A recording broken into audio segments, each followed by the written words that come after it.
Hello and welcome back once again. आज की जो हमारी क्लास है वो होने वाली है related to the MCQ questions which will be asked in the upcoming CBSE term 1 exams.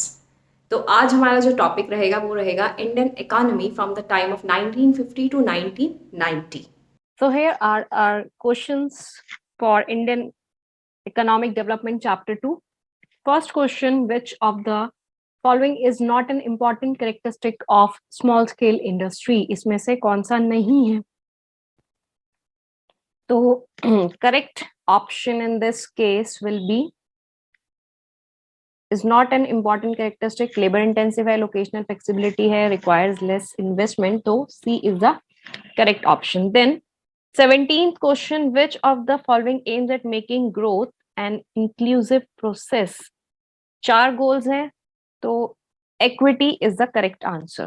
Next 18th question, first industrial policy resolution of independent India was announced in which year?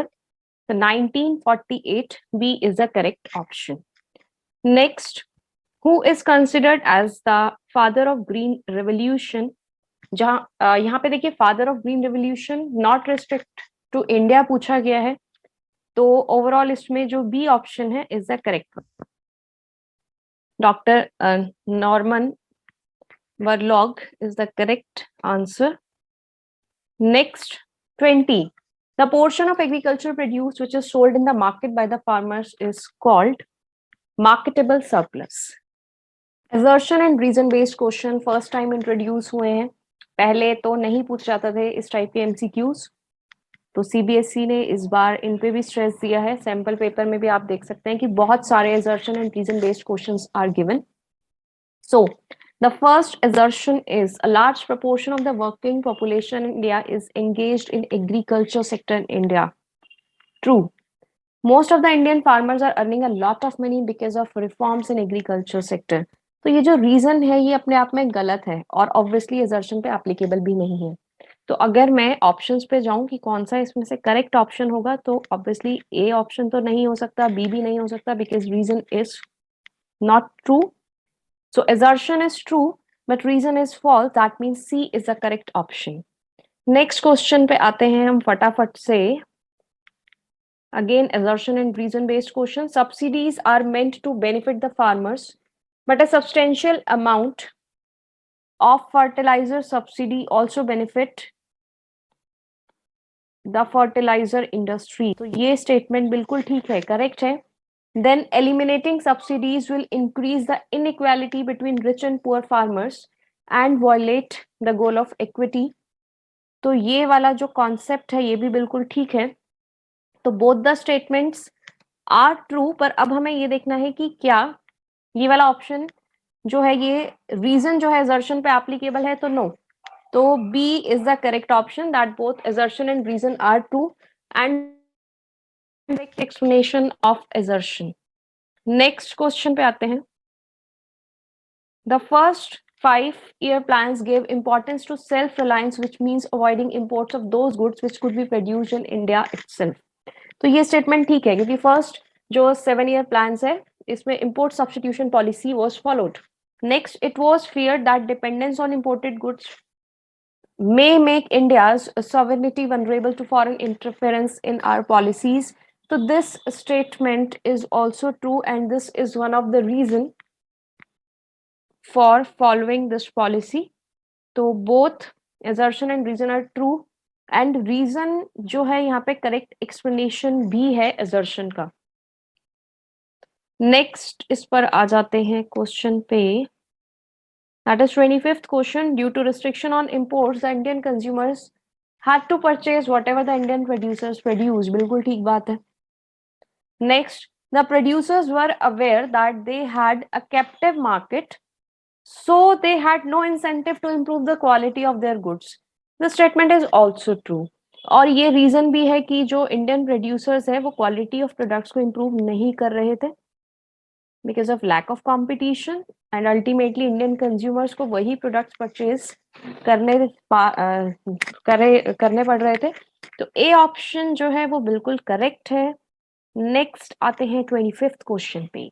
Which of the following was not a reason why state was giving given a dominant role in India's economic planning, हमें ये बताना है कि इसमें से कौन सा ऐसा रीजन नहीं है।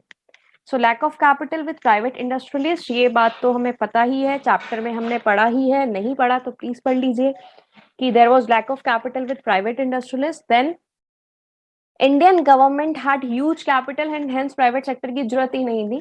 तो ये जो स्टेटमेंट है ये इनकरेक्ट है, तो this is not a reason.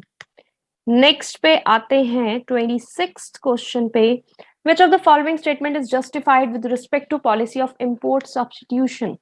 कौन सी जो पॉलिसी है मतलब स्टेटमेंट जस्टिफाइड है? पहला, Indian industries were at infant stage, ठीक है, बात सही है।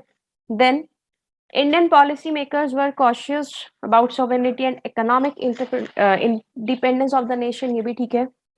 थर्ड वाली स्टेटमेंट मुझे थोड़ी सी ठीक नहीं लग रही, वी हैड अ स्ट्रॉन्ग, ये जरा चलते हैं थर्ड स्टेटमेंट की तरफ हमारी, वी हैड